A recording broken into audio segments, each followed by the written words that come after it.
Hi, I'm Justin Moorman. And I'm Katie Thornton, and this is the Re-Education of Schools podcast, where we have open, honest conversations about how to better understand social-emotional learning, trauma-informed care, the whys behind student behavior, and how to help kids navigate it all as they go through school and life.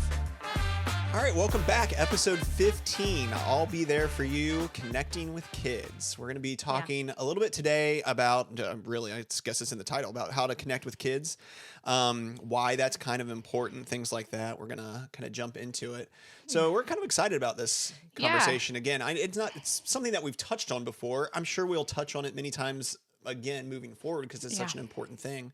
But I think it was, we thought it was good timing based off questions, things like that, comments we've received back, that this would be a good time for us to kind of have another episode about this. This is going to air right before we go back to school. So we always talk about classroom communities. It's kind of an extension of a relationship episode that we did.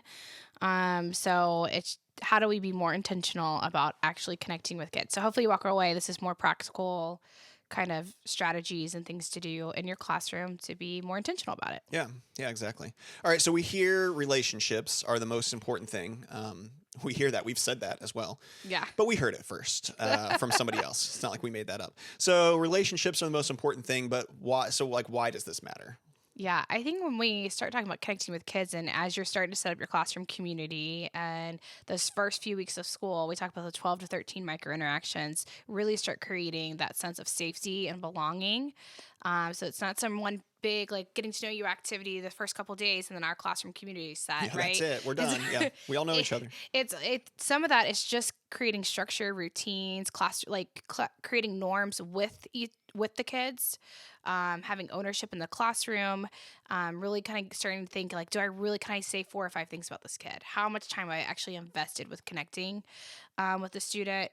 I think ultimately it goes back to, like, Rita Pearson's quote, like, kids don't learn from people they don't like, and that's the truth. Yeah. So if you don't really start selling yourself to kids or being your authentic self and knowing that's good enough, like really truly being, kids can tell when you're fake, that you're not authentic, you're not genuine. So really just spending some time being authentically you and figuring out what your relationship and connecting strategies and experience are going to be so much different than mine, because we're just two different people in how we approach things, and that is okay. Yeah. So what your neighboring teacher is doing does not mean that's the thing that's going to be best for you in your classroom, because your classroom community is going to look different. But really it's just a heart of safety and belonging, which ultimately leads to kids trusting us, feeling more relaxed, access to learning. Then when kids feel relational safety, they are more regulated and able to gain regulation much faster. Yeah, it's so for sure important. I mean, I think for, us in general, just humans, it's how we're built. Yeah. Sometimes people can be like, well, I'm really introverted, or these kids are really introverted or something like that. So like they're not the ones, but introvert, extrovert, doesn't matter. We actually all need relationships. It's how our brains are wired. It's how our brains have been developed over time, and it's super important for us to do it. So, I mean, that's one of the reasons why it's such an important thing and why it does matter. I think in the context of school, just students learn better from the adults they have a relationship with, right? I agree with you. It's for sure part of it. I actually did research. Are you excited about that? Blowing your mind. Drop that mic, yeah. Blowing your mind. There was an 85-year Harvard study that started back in 1938, and like the number, and so it was all about like what leads to happiness in life, which I thought was interesting, right? And that kind of ties into this.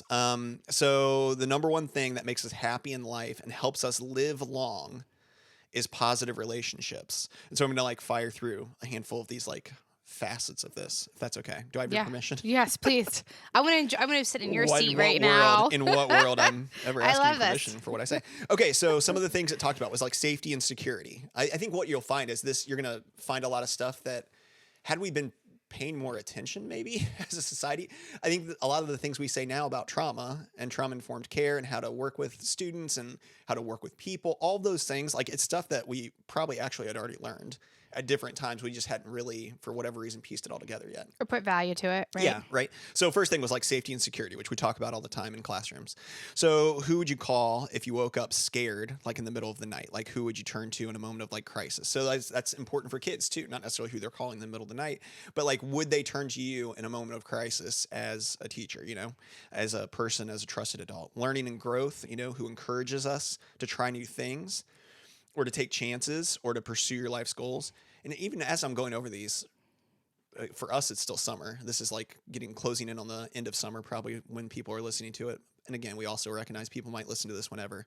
But think about this for yourself too, not just how it applies to your classroom, but who are you surrounded with that provides this to you? Your circle of safety, right? Absolutely. Yeah. Emotional closeness and confiding. So like who knows everything or most things like about you? Who can you call like when you're feeling kind of low and actually be honest with about how you're feeling?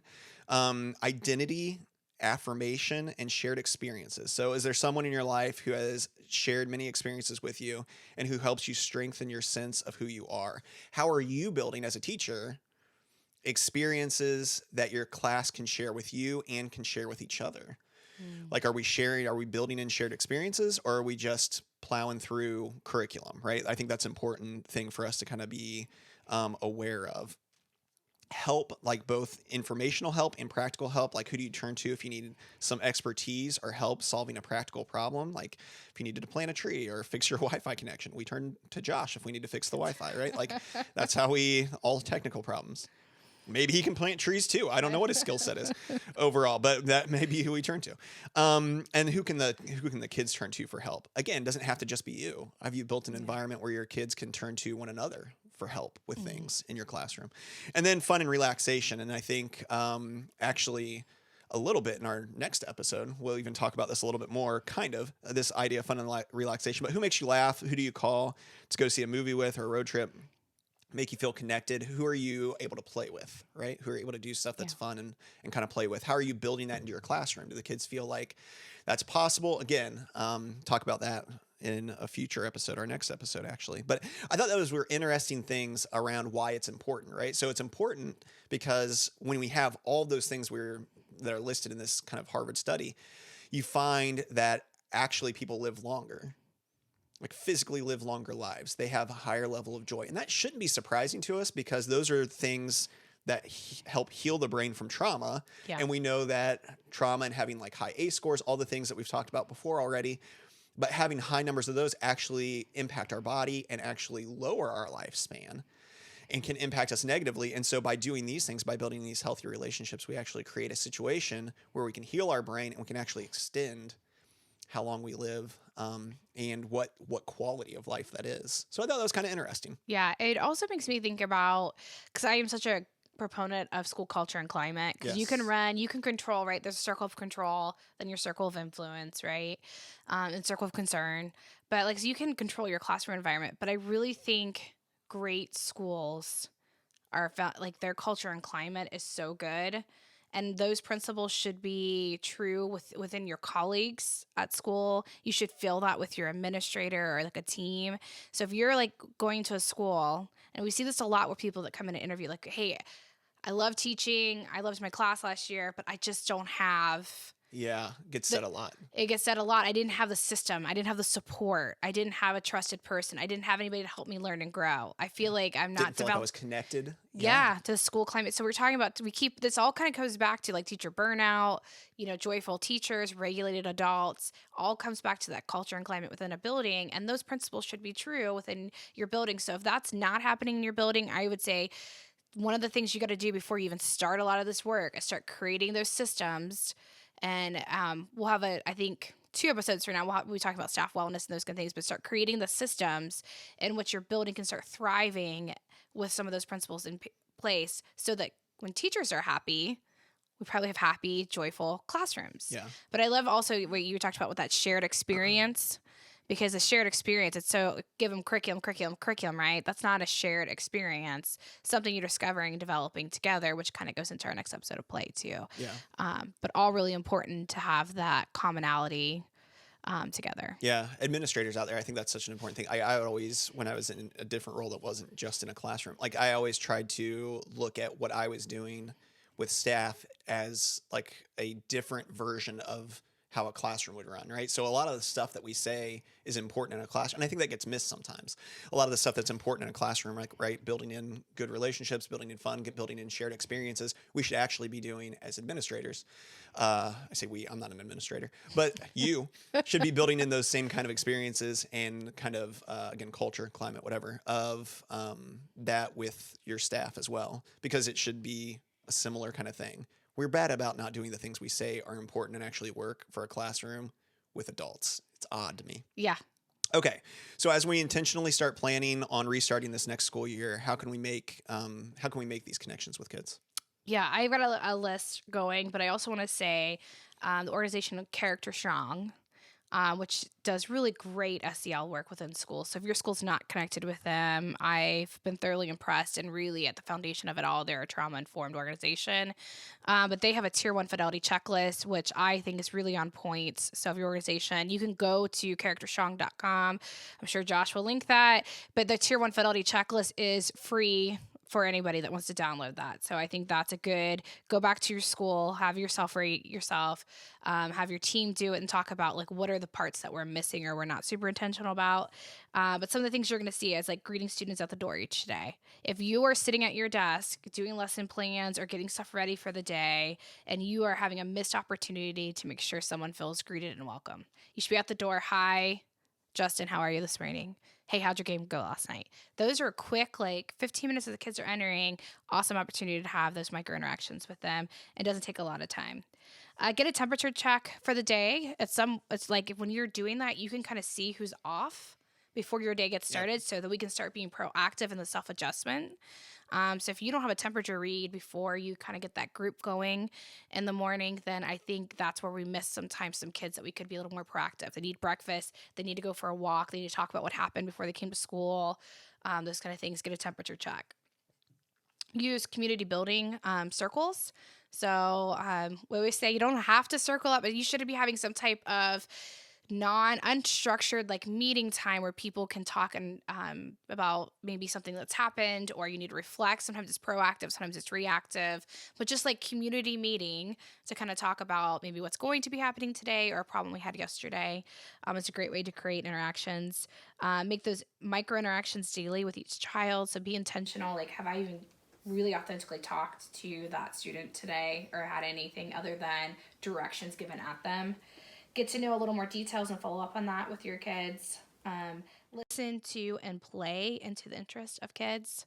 So highlight some things. Your kids are really interested in something, run with it. You can build in standards with things that kids are authentically invested and interested in. And boy, are they excited to come to school the next day when they feel like you have listened and played into their interest. And reach out to parents for positive messages. Keep that going. We say that again. We talked about our family episode, but it's really just as important as to connect with kids. It's important to reach back out to families and share absolutely. positive things that are happening in school to start forming that relationship and partnership. Yeah. Yeah, I think you have a great list. I don't necessarily have anything super different from that. I would say two things that I would touch on that you had already mentioned are that kind of purposely identifying the kids that you may know are needing more positive adult interaction. There are going to be kids that you have in class, kind of regardless of what age you're teaching, that you know need some kind of positive adult interaction. And at every level, you have kids that are easy for you to get along with. In a classroom, I think that just happens, right? You just naturally have those kids, or kids that kids that want to dominate your time anyway. That are constantly up by you, right? So whether that's like the kid that's always up, next to you wherever you happen to be in your room as an elementary school teacher, or whether that's the group of kids that constantly hang out in your room a little bit longer after a period ends as a middle school or high school teacher. You have those kids that are kind of the natural, easy ones to get along with. And I'm not saying you ignore those kids. Definitely don't do that, because I think there's a lot of value in having a good relationship with those kids. But I think also make sure you're talking to the rest of your team members and things like that. Help identify, hey, does anybody ever know who is Katie really connected to? Does Katie ever really talk much to any of you guys on the team? Or does she just kind of like bounce in and out from period to period? Like, I'd just be kind of curious to know. And then if the answer is no, like nobody has like a relationship with this girl, this boy, whoever it may be, like maybe that's a kid you intentionally then take some time to try to say, hey, Katie, like, how's it going today? As opposed to just talking to like the 5 kids that constantly want to talk to you. We always have that. I can remember that in high school myself. If you're a high school or middle school teacher, I'm sure you're like, yeah, that happens all the time, where there's a group of kids that I'm a little bit more connected to. Take the time, like be the person that maybe finds the one that just needs extra help in connecting with an adult and that you have to maybe take the initiative with because they're not connected with somebody, because that's going to make a world of difference for that kid. But if we don't do it intentionally, we're not going to do it, because again, there's going to be other kids that just like you and are more outgoing and are going to come up and be around you. So take the time, do that.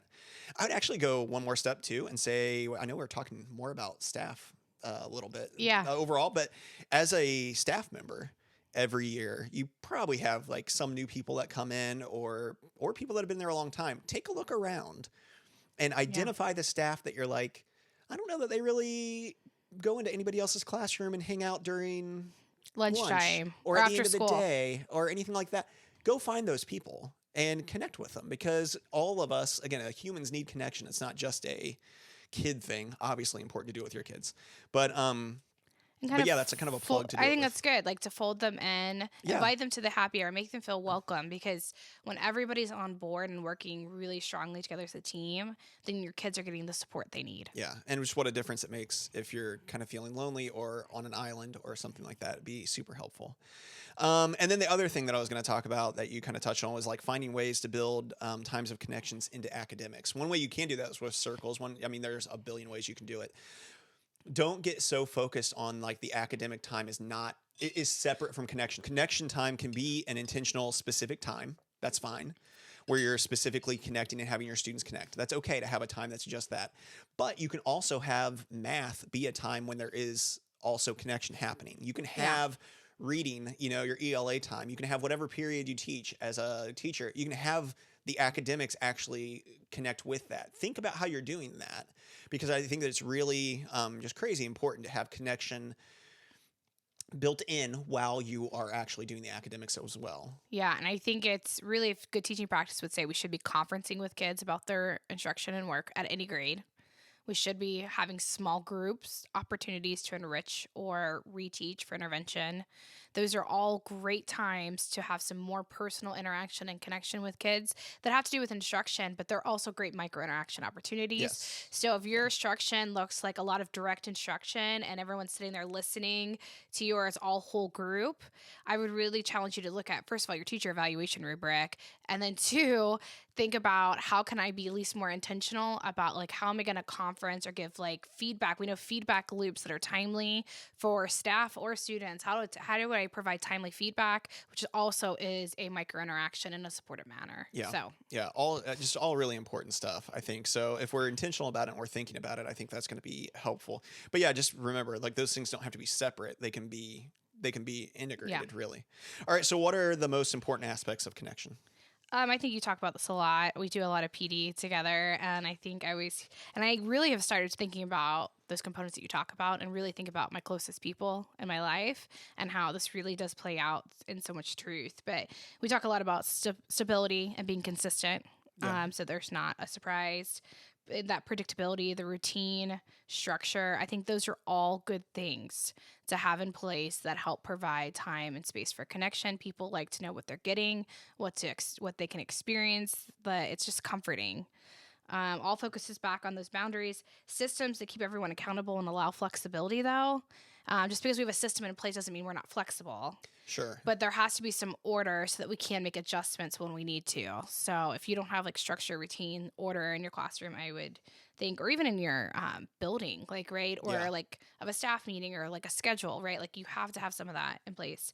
And then I think the most important part is the reflection, responsiveness, and the repair. So I think think about good teaching cycles. We teach, kids do. We don't spend enough time on that conversation to reflect about how we did, whether it's academics or social interaction opportunities. You have to allow time, that restorative piece, to talk and reflect about what happened so we can improve the next time we go at the academic or the social thing next. Yeah. I'm going to reference another thing. I feel like maybe when I was preparing for this one, I didn't have very many original thoughts or something. Or maybe I'm just getting more. We on maybe the same page maybe again? we're just, So Gallup poll, right? Talking about Gallup. And they're polling. I don't know why it's funny to me that I did that, but it's apparently where I was as I was preparing. So actually, if you read Gallup has put out like the Strengths Finder Yeah. assessments, and then the book, which is like StrengthsFinder as well. And that's a short read. If you've never read that, it's worth it. If you've never done the StrengthsFinder stuff, I think that's worth it too. Knowing yourself is a big deal to me, and knowing like what your strengths are, knowing like where you're less strength, what's your worst strength, Your weakness. Yeah, I like it when it's just your worst strength. Real glass half full kind of guy, Katie. Yeah. Anyway, in that book, one of the things they talk about is having interviewed and taken all of these polls from years and years and years of data that they've collected, and being able to look through it. And for workplaces, they found basically 4 things that are what people are looking for out of a boss or out of a workplace. I think it translates, and it's kind of where I've adapted as we talk about relationships, and in PDs and stuff that we do together. It's very similar. It's kind of where I pulled some of this stuff from. But what they found basically is that people are looking for trust, compassion, stability, and hope. So I think that translates into your classroom as well. Because again, if you're finding that in every workplace, then turns out it's just a human thing, right? It's what we're looking for as humans. I think anywhere we're at is we're looking for trust, compassion, stability, and hope from the people that we're around. And I think for kids, that means you as a teacher, right? So your kids in your room are looking to be able to trust you. They're looking to be able to have compassion given to them. We talk about it as empathy. A lot of times we switch that word to empathy, but stability, consistency, right? That's needed. And then this idea of hope, like things can be better than what they are. No matter what they are like right now, they can be better than what they are, and it can be okay. And so that's a big deal to like what you can provide, I think, as a teacher to them. Again, you talk about a building as an administrator, or even if you're higher up in a district, what you can provide to the other administrators in the district, maybe if you're above them, right? Who knows how high this goes? Who's listening to us on this podcast? But so if you're the president of the United States right now, what can you? No, but I think that this is all applicable, right? Are you being somebody who is providing these 4 things? And with what we know now about like the brain, right? These 4 things aren't surprising. It's not surprising that you want to be able to trust somebody. It's not surprising that you're looking for compassion from somebody, right? That empathetic response is so important. It's not surprising that we want stability and consistency in our lives because it is so comforting to our brains, right? It's not surprising that we want hope and that we want to believe that stuff can be better, as opposed to this is awful and this is how it's going to be forever. I'll never learn how to read, right? I'll never learn how to do this math. I'll never learn how to whatever. I'll always feel depressed and lonely. Whatever it might be. I think that we're always looking for that hope. And so we have a unique opportunity as teachers to be able to provide that to kids. But again, you're not going to just accidentally provide that in all likelihood. Like you have to do it on purpose, and you have to be intentional about it. And it means you might have to shift around what your room looks like, or how you've done it for 9 years, or however long you've done it. Be willing to like think about how are you intentionally providing those things. And I think that can be kind of a big deal in connection and what makes it impactful for students. I think just being in education for as long as I have, I think one of the biggest culture and climate things that will burst is when people feel like they have hope and then they feel left down. Like we give this false hope to people that you want to hear feedback, that's something, and then initiatives get dropped. I mean, how many times have we seen that? Like this, we think this has potential for changing. This is really hopeful, whether it's new administration coming on or this new initiative where we partnered with this new whatever. And then we're like 2 years in and the thing falls flat or there's no outcome and the hope dies. That's really hard to rally that back. Yeah. So I would say that's a good point to like go back to just culture and climate a little bit. It just, if you're in a position to do that, or even like within teams, you can do that within your own team. Yes. You get a new teammate, you're thinking, okay, this is gonna be great. I'm gonna have someone I'm gonna plan with, that we're gonna be able to do this project together, whatever. I would say hold up your end of the bargain. If you're in a position where you are a person that can provide hope, is figure out a way to kind of follow through on it in some aspects. Because when people have that false hope, it's just such a crush. I've experienced it, Yeah. Yeah. And I think as we talk about the year starting for kids, right? I've got a new teacher. This year will be different. Yes, good point. And to be able to realize that what a letdown it would be if in the first handful of days they realized, nope, I'm going to be treated the exact same way I was treated before. Not to knock whoever the kid had before, right? It's not like all of us are doing our best, but I think be intentional and understand that like maybe that kid that you have heard about for 2 years that you have coming to your room, and you're like, everybody's like, oh, wait till you get so and so, wait till you get so and so, oh, wait till you get so and so. Well, what if that poor kid needs he or she knows that, right? They're not dumb. Like, what if they could have a different beginning? And what if just having a little bit of a different beginning to their year could actually completely change how their whole year and how their whole schooling career maybe plays out? You have that kind of power. Not that I don't want to put pressure. I don't want to say it that way, but I think you do have that kind of power and that kind of influence as a teacher. Yeah, you can provide hope, right? Yes. So it's a powerful message of just providing hope all around. Yeah. Okay, so how can we foster connection with kids and kind of prioritize this with our colleagues as we get ready to start this year? Yeah, I just think provide support to people, and support looks different, and what your capacity to offer support looks different, but just think of what your capacity is and your gifts and talents and where you can help support. I feel like how you support colleagues in our building looks very different than how I do it. I mean, understand that people need different things and it's not always from you, but go find the person that can provide the right support for them. Yeah. Provide modeling and examples. So, I mean, like, teach what you preach, man. I'm really trying to be more intentional about that. Give people science, like give them a little bit of information about why this is important instead of saying because I said so. Spend the time to explain like the science or research behind something why the connection it needs to happen. Have those relationships with them as well. So really be intentional about having relationships with your colleagues, with your administrators, with parents, just the intentionality behind all of it. Provide grace and forgiveness. I think sometimes we're so quick to write people off, and I am working on that as well. And then plan and integrate practices with kids. Yeah.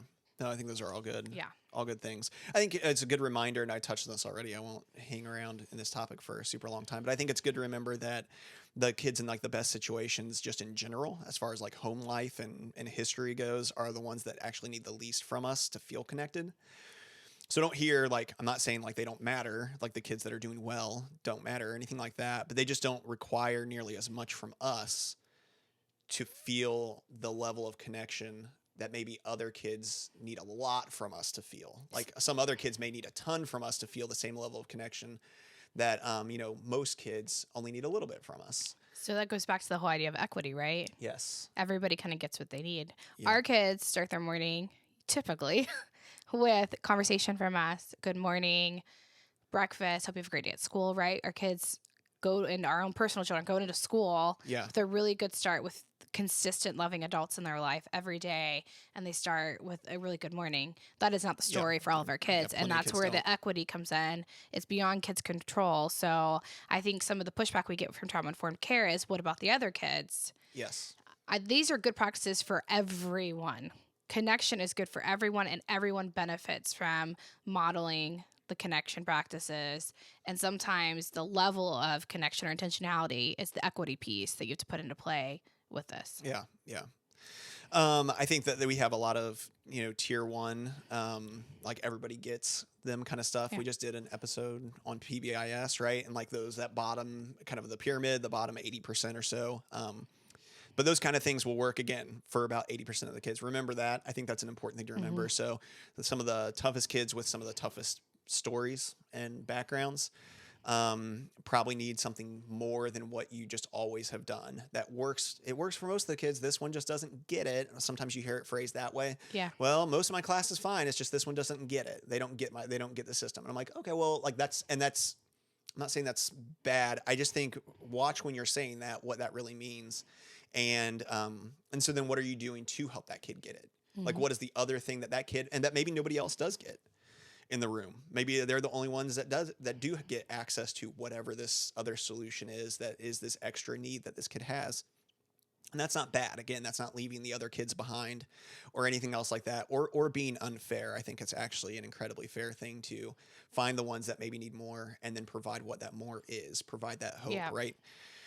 And then I think it's becoming well documented. I'm not like an overly kind of lovey-dovey kind of person, like with my students or how I interact. And I think that that's important that people hear that, because I think sometimes in all of this conversation, it can be easy to land on the spot that that's what you have to be like. You have to be lovey-dovey. Again, I don't know what other word to use. You have to be overly affectionate. You have to be like a really, and if that's not your personality, you almost have to fake being that. And I think that comes across as like disingenuous then. I think that what you have to actually do is be authentically who you are with your kids, because you don't want to fake being anything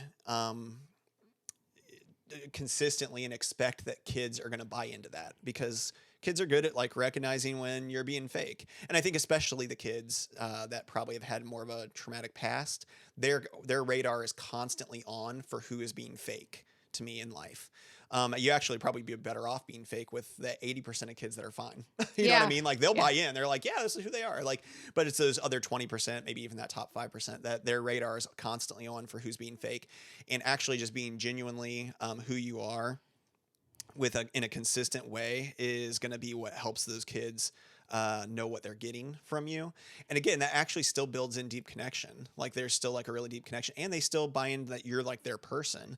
So even though that's not who I am, I'm not necessarily going around like hugging a bunch of kids and, you know, they want to laugh and even joke around with me like a ton, like all, and then like the way that maybe some teachers would naturally do. But I think that what they find is like they still, in their tough moments, they'll lean back my direction. And I think it's okay to be who you are, I guess, is what I want to pass on. Yeah, because you're consistent. Yeah. I would say your real gift is consistency. Because people know what you're getting at all the time. Consistent. I had to say what my gift was. If you had to say good things about what happened in my life, what are they? Yeah. Okay, so as we kind of wrap this up, what are some things, or what is maybe the thing? I always say some things now because we always give more than one, it feels like. But what are some of the things we want people to walk away knowing?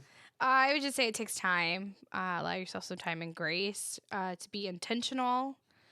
Because this is like really the foundational thing that we need to do if we want a regulated classroom, and it's really worth the time. We want kids to learn, be super intentional, be patient, spend the time, and then you're gonna have a great year. Yeah. But it's just gonna be some work on the front end just until you get the classroom community started. Yeah, and that time that it takes on the front end, it pays off way more in the end, because you're not spending the rest of your year constantly trying to find different ways to build that. Like it actually is, it's way more beneficial to spend the time up front. Yeah, absolutely. I would say it's kind of really what I was just now saying, really be who you are, right? And trust that your genuine care towards students will actually build the connection. You don't have to be something more. You don't have to be something extra. You don't have to be what your neighboring teacher is. Mm-hmm. You don't have to be who the teacher that you loved so much growing up. You don't have to mimic exactly what they did. I'm not saying doing those things are bad, but just remember, like it's a marathon. A school year is a marathon, and at some point, kids are going to see really who you are. So just consistently be who you are. Mm. And I think that's going to be a really big deal to kids. So don't put on some false version of yourself over and over and over again. That would be exhausting too. Well, yeah, it's going to wear you out. Yeah. And I think I'm going to add one on that I didn't have written down, but I think if you're in administration, right, and you're listening to this, listen to this whole episode. Maybe again, go back and listen to it again. But listen to it through the ears of like this. You're doing all these exact same things with your staff.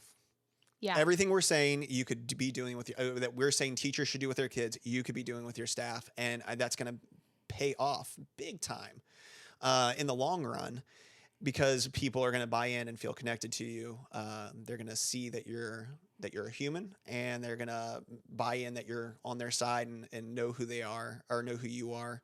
And they're going to be much more likely to let you know who they are and what their needs are, and being genuine with you back. And I think that's going to hopefully give them solid hope moving forward, if that's not something they have currently. So listen to it. You can apply all these same things to staff as an administrator. Yeah. Walk around and check in on everyone. Be intentional about, I haven't seen how they're doing this week yet. Yeah. Pop in. Hey, how are you? It just takes a few minutes. Yeah. But it means the world to people. Yeah. It makes a big difference. Yeah. Well, thanks so much for joining us in the conversation again here today. We appreciate it as always. And as always, we really do love to hear from you. If there are questions you have, if you listen to any of these episodes and you're like, say more about that. Like, I wish they would have talked more about that thing. Or wait, that doesn't make sense to me. I wish I could ask them a question. Just fire us off a question. You can do that through the emails that are linked in the show write-up at the bottom. I never know what to call it. Description, yeah. I really should have, like a list of vocabulary that I follow. But those will be in there. You can always email us. You can always find us on Facebook or things like that. And connect with us as well. Yeah, I think we start getting a lot of questions as the school year starts, or Yeah. people, now that they stop and reflect, I think especially even more as we do trainings, Yeah. people will say, okay, now tell me how this works, or Yeah. what should I, so feel free as the year goes on or you start your year to be intentional to Yeah. reach out. And Yeah, absolutely. We love all that stuff. And Yeah. we just, again, we really appreciate you being a part of the conversation. Share it with somebody that maybe you think would benefit from it. And yeah, we just really appreciate it. So let's go out there and do our work. let's go do the work.